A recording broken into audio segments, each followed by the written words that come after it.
안녕하세요. 저는 한 아이를 키우고 있는 엄마예요.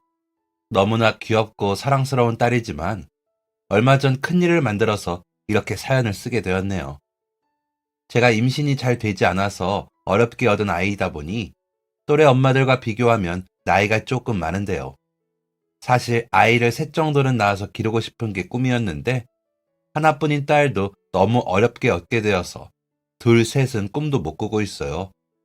우리 집은 아버지께서 할아버지 때부터 사두셨던 땅이 있었는데요.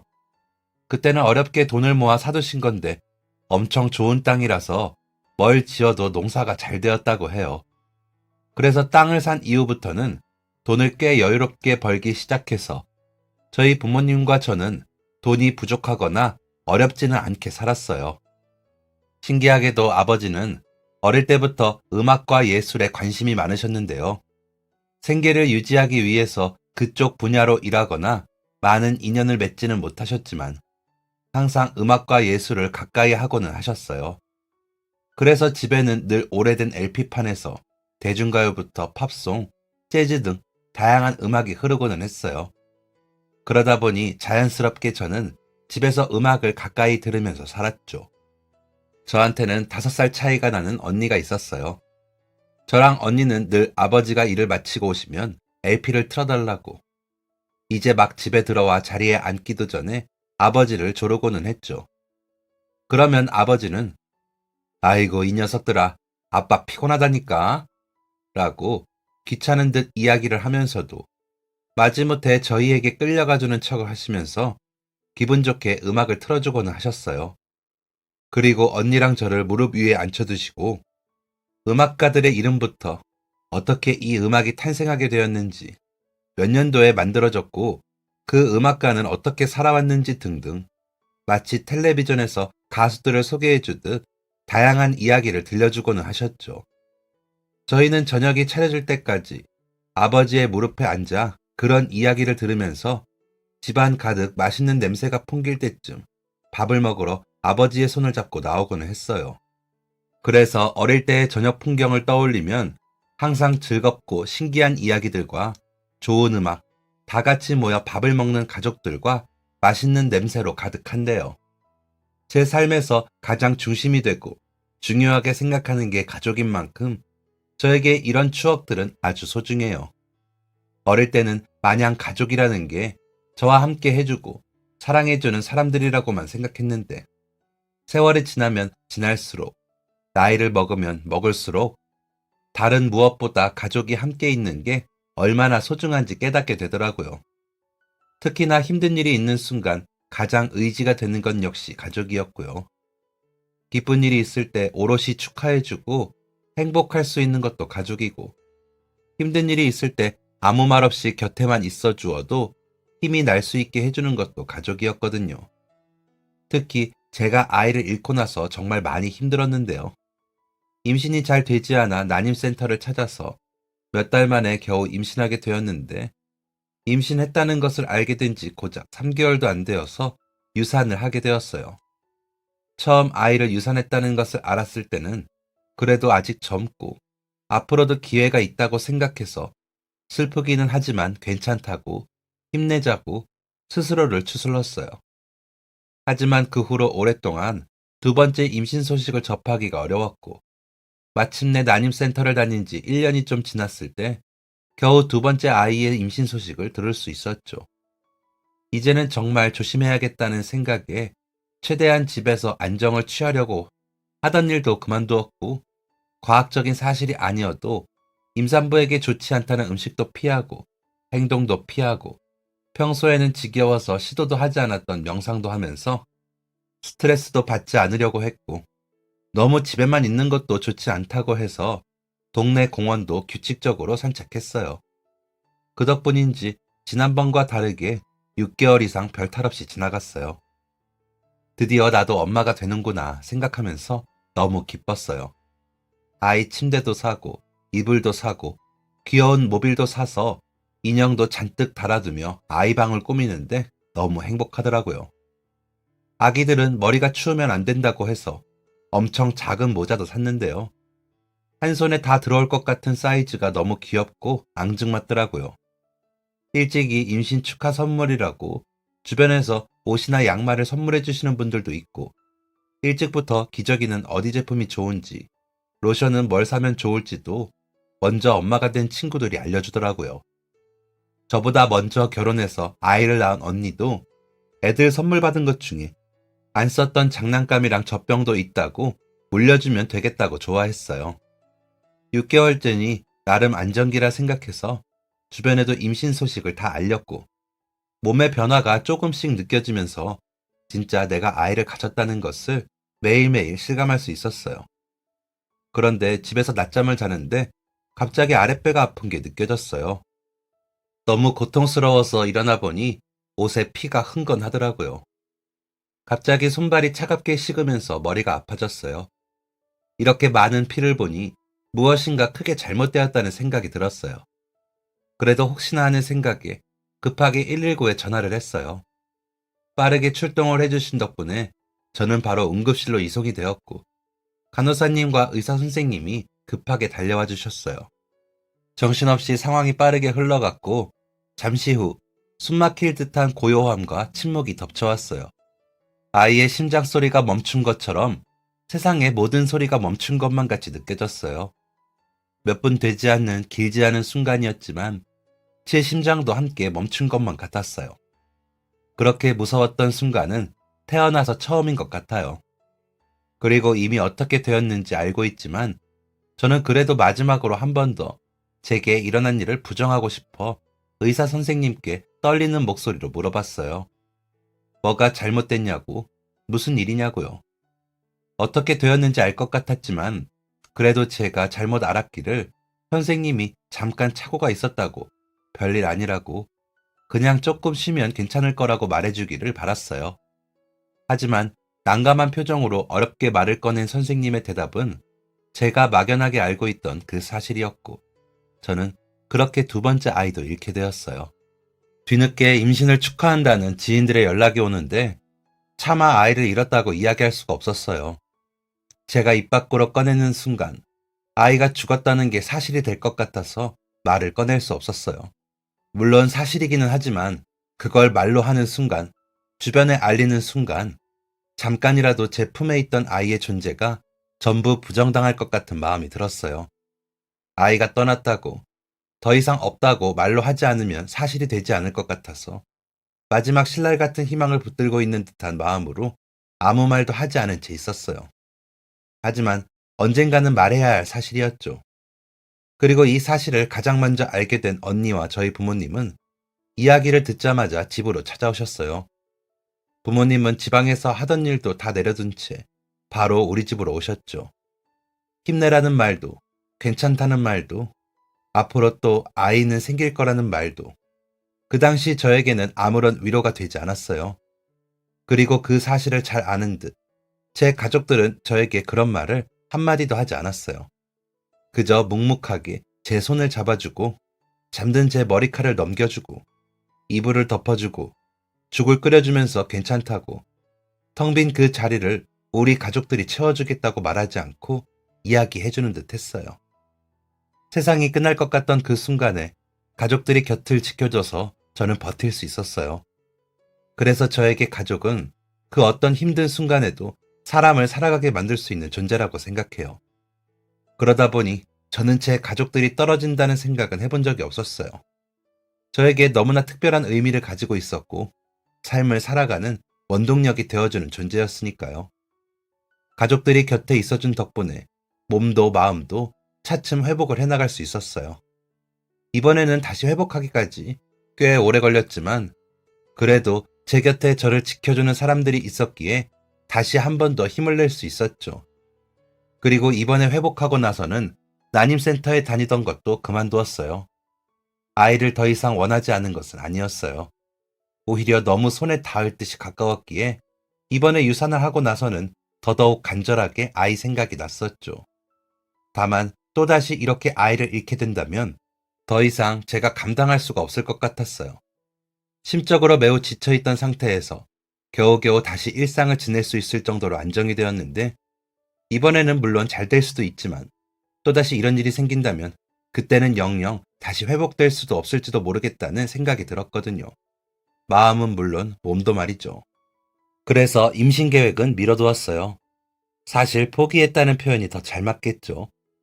그냥 내 삶에 자식은 없나 보다고 생각하며 편하게 마음을 갖기로 했어요. 이것도 어쩌면 제 운명일지도 모르겠다고 생각하면서 다시 일도 시작하기로 했어요. 어릴 때부터 저희 아버지께서 음악을 좋아하시고 음악을 많이 들려준 덕분인지 저도 음악에 관심이 많았어요. 좋아하기도 했고 제가 가장 친숙하게 느끼는 분야 중 하나였죠. 특히나 저는 악기를 다루는 것을 좋아했는데요. 어릴 때 시내에 피아노 학원이 있어서 피아노를 배우기 시작했는데 꽤 재능을 인정받아서 전문적으로 배우기 시작했어요. 아버지도 음악을 좋아하시다 보니 제가 음악을 시작했을 때도 적극적으로 지원을 해주셨어요. 요즘은 그래도 음악으로 일하거나 성공할 수 있는 분야가 다양하고 인터넷이 발달하면서 그 문턱이 예전보다 낮아진 편이긴 하지만 그래도 저희 세대까지만 해도 음악을 한다고 하면 걱정을 하는 집이 더 많았어요. 모든 분야가 그렇겠지만 자식이 하고 싶다는 것을 적극적으로 지원해 주셔서 참 다행이었고 너무나 감사한 부분이죠. 피아노를 쭉 전공하다가 저는 교육 쪽으로 더 관심이 많아서 원래는 강사 일을 하고 있었는데요. 임신 준비를 하면서 일을 다 그만두었는데 다시 복직하기가 조금 망설여지더라고요. 다들 아이 관련해서 물어볼 것 같고 제 사연을 아는 분들은 저를 안타깝게 볼 것 같고 여러모로 시선이 부담스럽다는 생각이 들었어요. 그래서 원래 계획보다는 조금 이르기는 했지만 그동안 꿈꿔왔던 일을 하기로 마음을 먹었는데요. 바로 피아노 학원을 운영하는 거였어요. 원래 계획은 강사 일이랑 공연 반주 쪽, 그 외에 하고 있던 다른 일들을 조금 더 하다가 아이를 출산하면서 한동안 육아에 집중하고 이후 아이가 어린이집도 가고 피아노도 시작할 수 있는 나이가 되면 피아노 학원을 차려서 저희 아이도 가르쳐주고 저도 일을 다시 할 계획이었는데요. 이미 계획이 많이 틀어졌기에 그냥 어차피 차리려고 생각했던 거 그냥 차리지 싶은 생각이 들더라고요. 그래서 그동안 모아둔 돈으로 피아노 학원을 차리게 되었어요. 주변에 워낙 어린 친구들이 많아서 다행히 학생이 부족한 걱정은 없었어요. 하지만 사람이 늘 나쁜 일만 있는 건 아니더라고요. 학원을 운영한 지도 어느새 3년, 30의 중반이 되어갈 때쯤 갑작스럽게 임신 소식을 알게 되었어요. 그냥 아이들 가르치는 것만으로 만족해하면서 지내고 있었던 터라 조금 당황스럽기도 했어요. 그리고 한편으로는 고민이 많이 됐어요. 이번 임신은 성공할 수 있을지 확신이 없었거든요. 혹시나 또 실패하면 마음이 너무 힘들 것 같아서 그냥 일찌감치 포기를 할까 하는 못된 마음을 가지기도 했어요. 하지만 남편과 가족들과 상의한 끝에 아이를 지키기로 결론을 냈어요. 그때는 난임센터까지 다니면서 어렵게 얻은 아이였지만 이번에는 아기 천사가 혼자 힘으로 저를 찾아온 건데 이 친구도 저에게 오기 위해서 최선을 다한 만큼 저도 잘 될지 안 될지 모르지만 최선을 다해보자는 생각이 들었거든요. 그래서 이번에는 일도 그냥 꾸준히 했어요. 어차피 저는 원장이라서 스케줄 조정을 조금 더 자유롭게 할 수 있고 다른 일하는 선생님들도 있어서 엄청 힘들지는 않았거든요. 또 저희 언니가 가까이에 살고 있어서 저를 많이 도와주기도 했고요. 그리고 놀랍게도 아픔을 겪었던 6개월이 지나고 7개월이 지나고 10개월을 꽉 채워 세상에 태어났어요. 사실 임신 날짜가 하루하루 지날 때마다 제 스스로도 믿을 수가 없었어요. 다음날 아침, 또 다음날 아침, 아무 일도 없이 하루가 지나는 것을 볼 때마다 가슴을 쓸어내리며 출산 예정일이 다가올 때는 세상에 이런 일이 있다니, 내가 아이를 낳다니 하면서 감탄이 나오더라고요. 그렇게 무사히 아이를 출산했어요. 마지막에 마지막까지 저랑 가족들 모두 숨죽이며 가슴을 졸였는데 손가락 10개, 발가락 10개, 울음소리까지 우렁찬 너무 예쁜 공주님이 세상에 태어났어요. 아주 오랜 시간을 돌고 돌아 저에게 찾아온 게 본인도 너무나 감격스러운지 세상에 태어나서 빵 터트리는 울음소리가 병원 전체를 뒤흔들 듯 우렁차더라고요. 선생님께서도 이렇게 울음소리가 큰 딸아이는 처음이라며 너무나 건강한 것 같다고 축하해 주시더라고요. 그동안 제가 힘들었던 것을 알았던 원장 선생님과 간호사 선생님들 모두 축하해 주셨어요. 늦게 온 만큼 미안해서인지 저희 딸은 어릴 때 자주 걸린다던 감기 한 번 걸리지 않고 너무나 건강하게 무럭무럭 성장해 주었어요. 넉살이 좋고 긍정적인 남편을 닮아서인지 성격도 활발하고 친구들도 잘 사귀고 어디를 가든 사랑받는 아이였죠. 특히 부모님께서 너무 예뻐해 주셨어요. 제가 힘들게 얻은 아이인 것을 잘 알고 있기에 더 소중하고 귀하게 여겨주셨죠. 언니네 아이들은 또 다 아들들이라 딸인 사촌동생이 귀여운지 또 너무 예뻐해 줬고요. 그래서 우리 공주님 혹시나 귀염받고 사랑만 받아서 철없이 자라면 어쩌나 했지만 그럴 걱정도 없이 남을 도울 줄 아는 속 깊고 따뜻한 아이로 자라주었어요. 제가 일도 하면서 아이도 돌보느라 뭐 하나 크게 해준 것도 없는데 잘 자라주어서 얼마나 고마운지 몰라요. 어느새 아이는 6살이 되었고 워낙 성격이 활발해서 그런지 매일매일 즐겁게 유치원 생활을 하고 있어요. 다들 아침에 유치원 보내기 힘들어한다고 하는데 저희 아이는 선생님도 친구들 만나는 것도 좋다면서 매일 신나게 등원하는데요. 길거리에서 만나는 동네 어른들에게 인사도 잘하고 마트 같은 데 갔다가 나오면 그 조그만 게 맨날 감사합니다 하면서 꼬박꼬박 인사도 드려요. 그래서 만나는 분마다 너무 예뻐하는 사랑둥이인데요. 얼마 전 이 사랑둥이가 제대로 사고를 쳤어요. 저희 딸이 너무나 좋아하는 음식이 바로 피자인데요. 피자를 얼마나 좋아하는지 지나가다 피자 사진만 봐도 한바구음을 지어요. 피자 사준다고 이야기하면 제 손을 꼭 잡고 작은 품으로 저를 안아주면서 엄마 고마워요, 사랑해요 라고 먹기 전부터 먹고 나서도 고맙다고 인사를 하거든요. 피자라면 자다가도 일어나고 아마 제일 좋아하는 인형이랑 바꾸자고 해도 바꿀 거예요. 그러다 보니 피자를 주문만 해도 문 앞에서 오독하니 기다리면서 언제 내 피자가 올까 기다리곤 하거든요. 그래서 배달이 오기 전에 항상 현관문을 열어두고 엘리베이터에서 기사님이 내리면 인사를 드리면서 피자를 받곤 하는데요. 그날도 아이의 학예회가 무사히 끝나서 고생한 딸을 위해 오랜만에 피자를 시켜주었어요. 당연히 아이는 너무 신나서 방방 뛰며 피자가 언제 오냐만 기다리고 있었죠.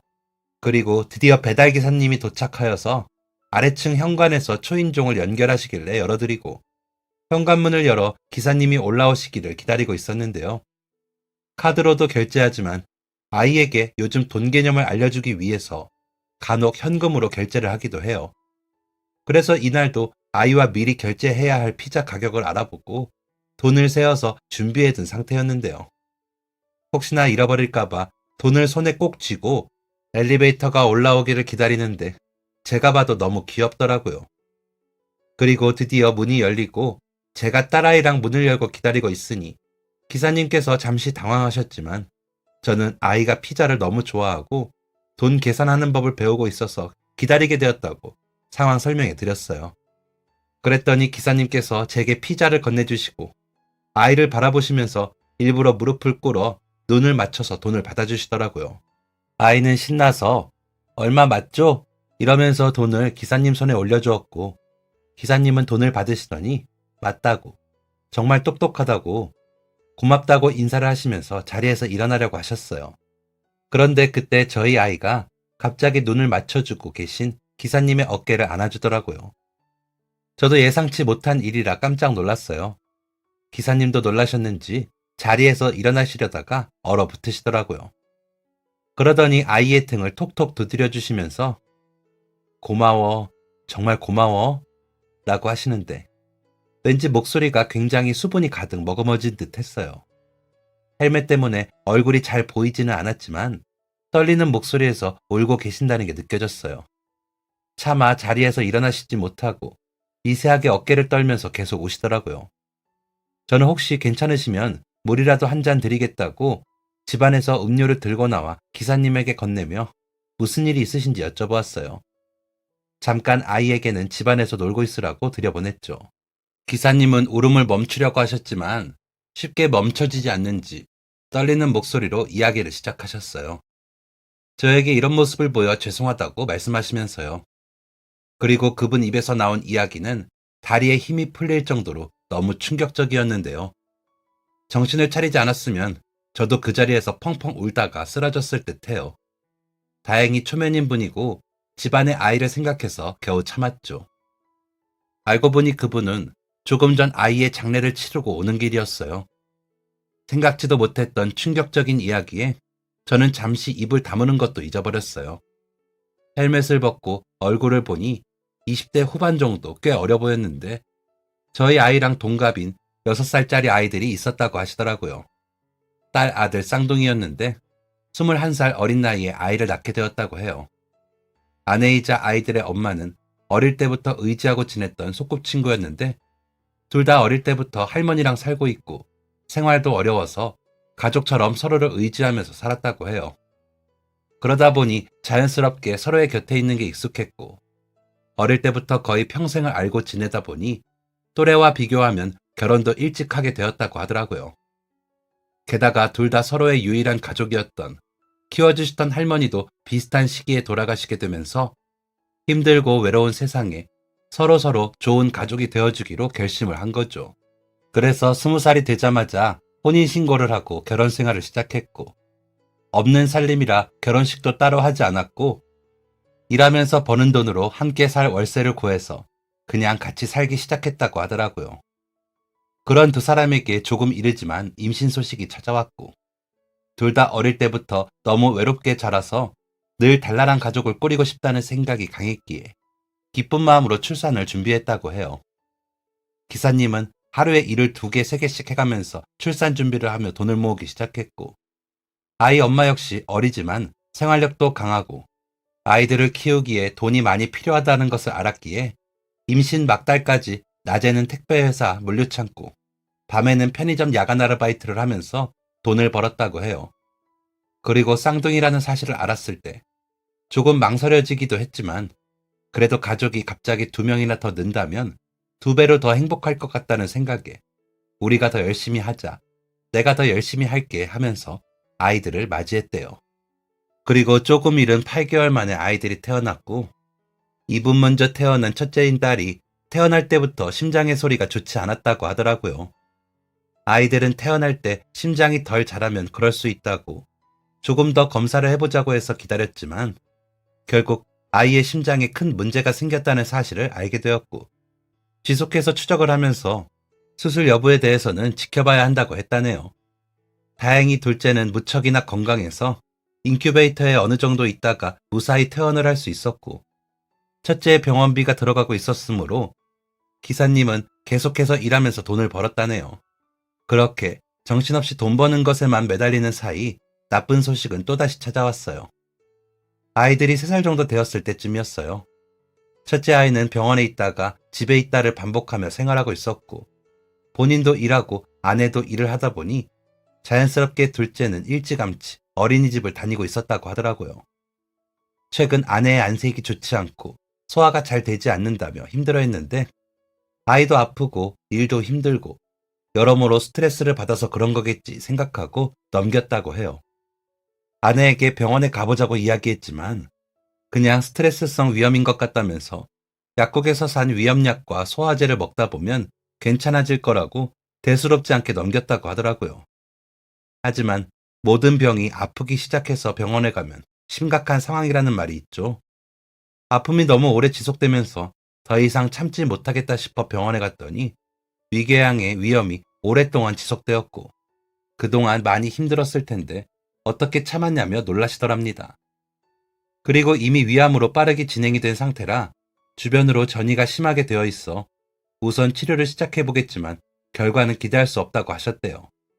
그래서 치료에 들어갔지만 1년을 채 넘기기 전 아내는 결국 다음 봄을 보지 못하고 세상을 떠났다고 하더군요. 아내가 세상을 떠나고 나서 현실은 계속되었기 때문에 남은 병원비에 더욱 허덕이게 되었다고 해요.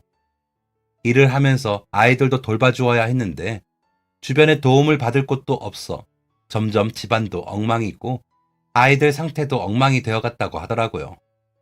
그 와중에 다시 첫째의 컨디션이 나빠지면서 병원에 입원하게 되었다고 하네요.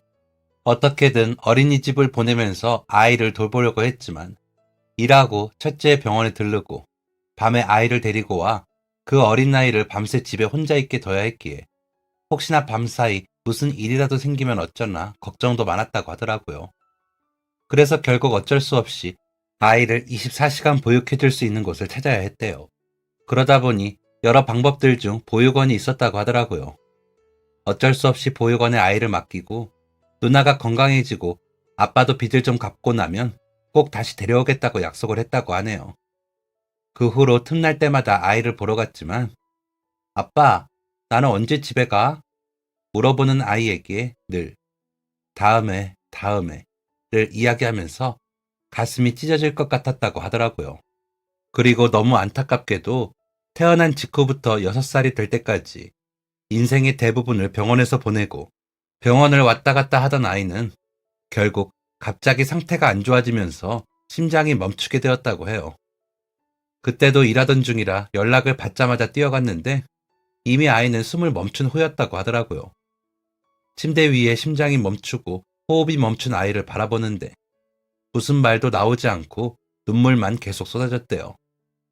그리고 아이를 보러 올 가족들도 없고 장례를 치를 돈도 없었기에 아이의 장례는 생략하고 바로 화장터에서 아이를 떠나보냈다고 하네요.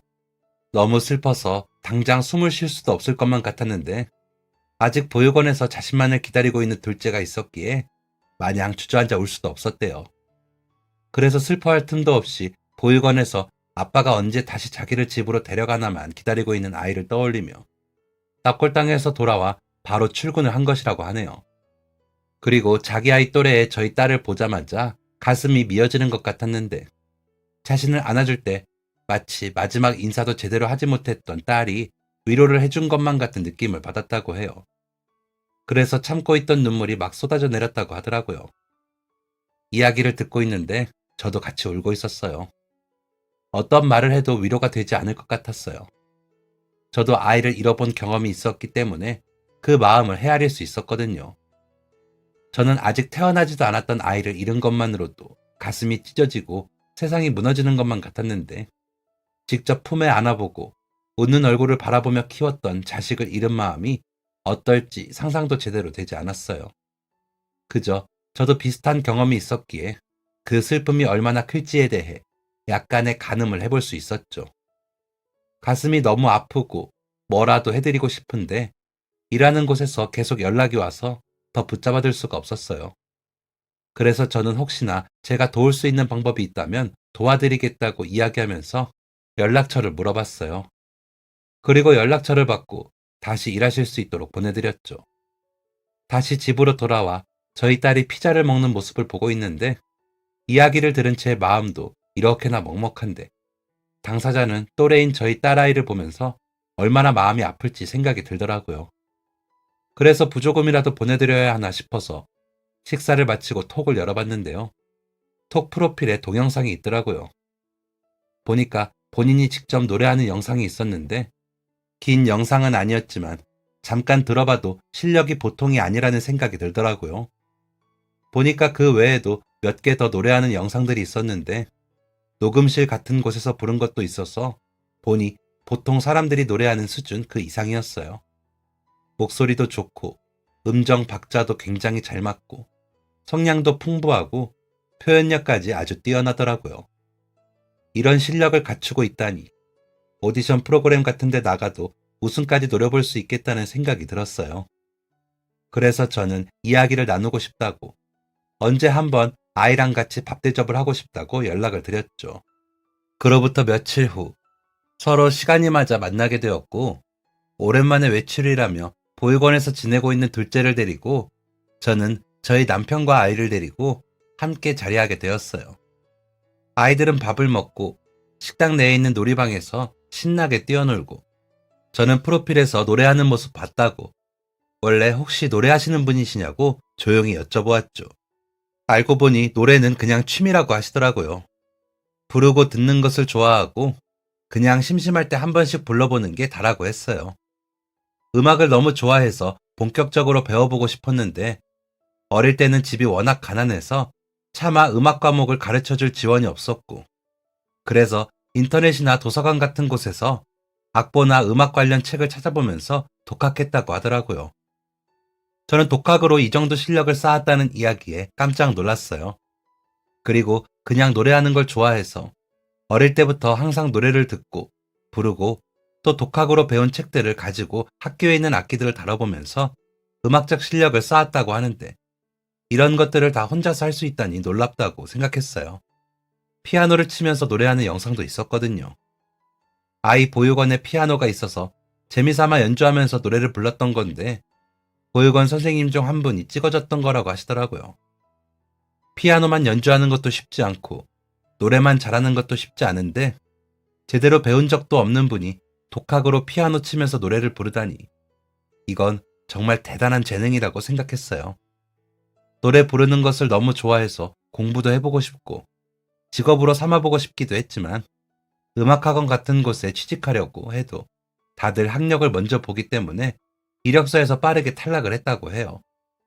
그나마 아는 친구를 통해서 가수들이 노래 녹음을 하기 전 다른 사람이 미리 노래를 불러보는 가이드 음원이라는 것을 받아보는데 그쪽 일을 몇 번 한 적이 있다고 했어요. 그 이야기를 듣자마자 머릿속으로 생각이 빠르게 스쳐갔어요. 저는 혹시나 제가 일자리를 소개해드리고 싶은데 가능하겠냐고 여쭤봤고 무슨 일인지 들어보시더니 정말 괜찮겠냐고 자기가 해도 되냐고 계속 물어보시면서 너무 좋아하셨어요. 그래서 저는 바로 저희 언니에게 연락했습니다.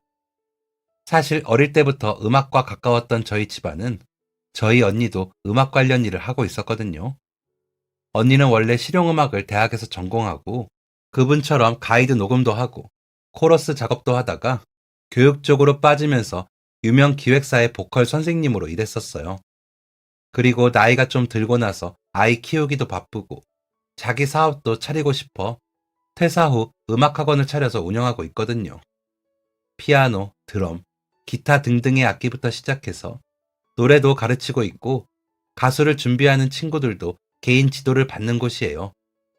예전에 유명 기획사에서 일했기 때문에 아직 아는 지인분들도 많아서 실력 있는 친구들도 음악을 많이 배우기 위해서 다니는 곳이죠.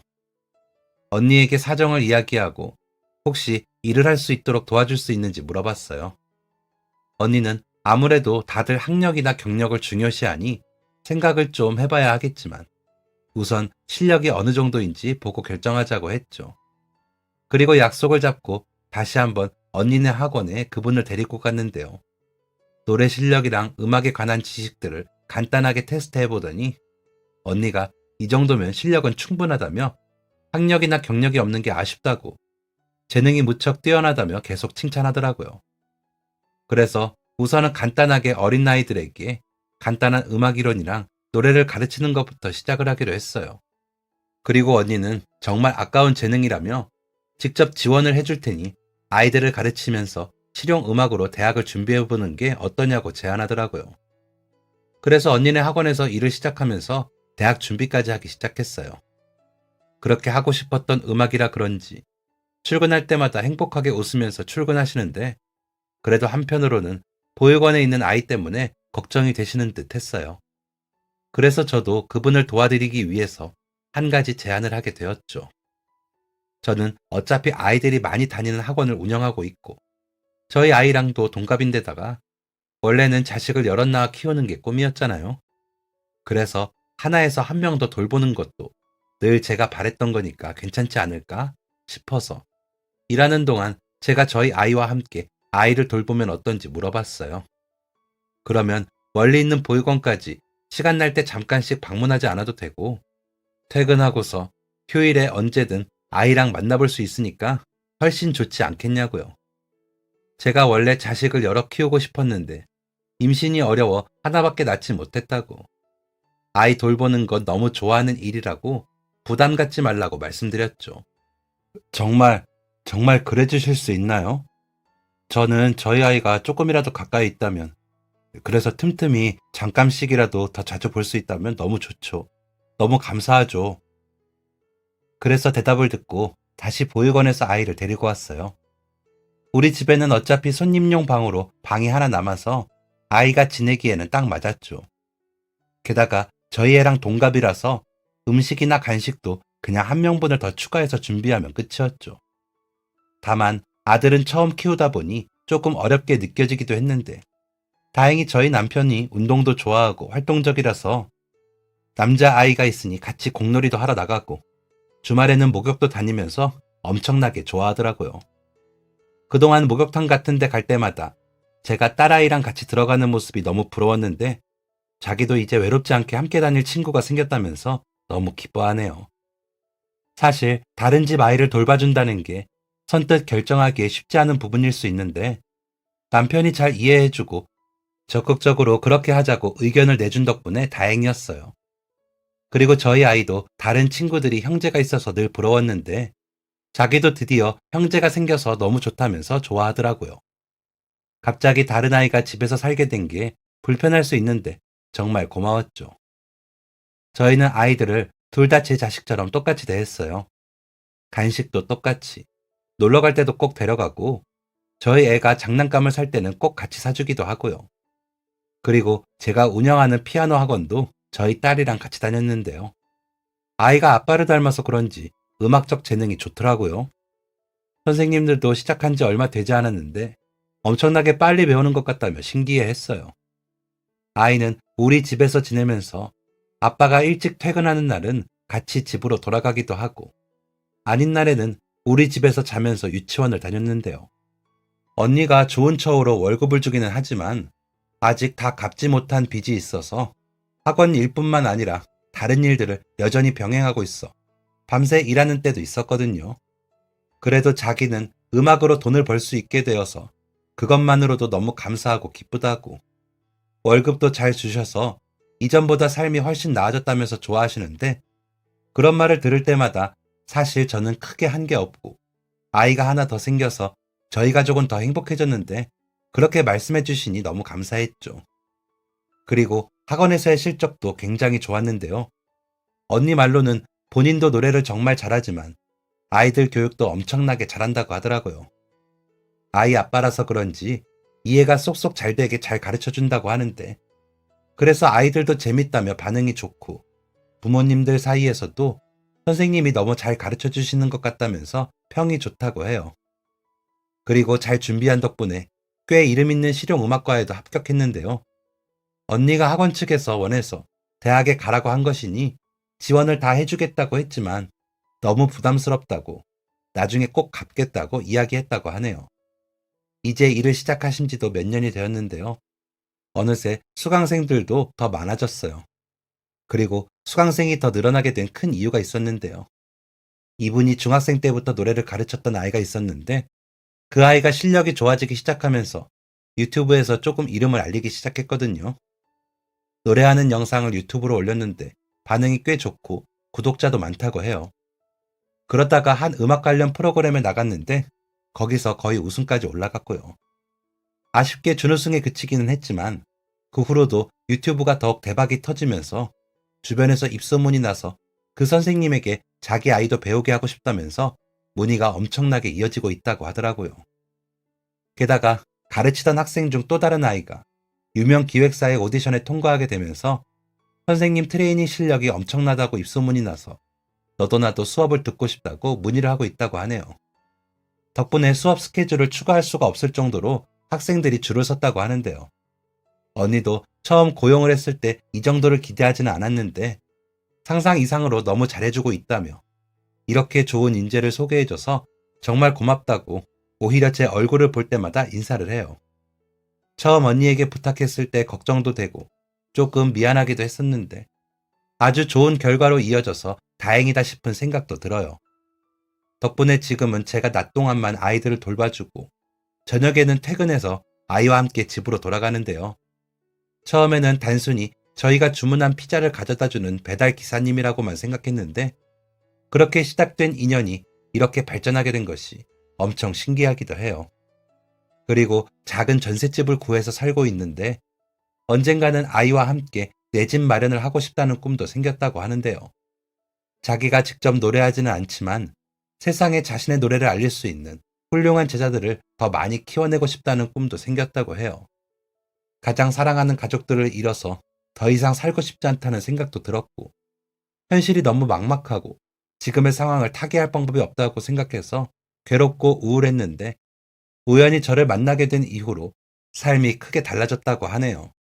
가장 힘들었던 순간에 내밀어준 도움의 손길이 자신뿐만 아니라 자기 아이의 삶까지 달라지게 해준 것을 보며 다른 사람의 이야기를 들어주는 것만으로도 누군가를 도울 수 있는지를 느꼈다며 앞으로 자신도 다른 사람을 도와줄 수 있는 사람이 되고 싶다고 해요.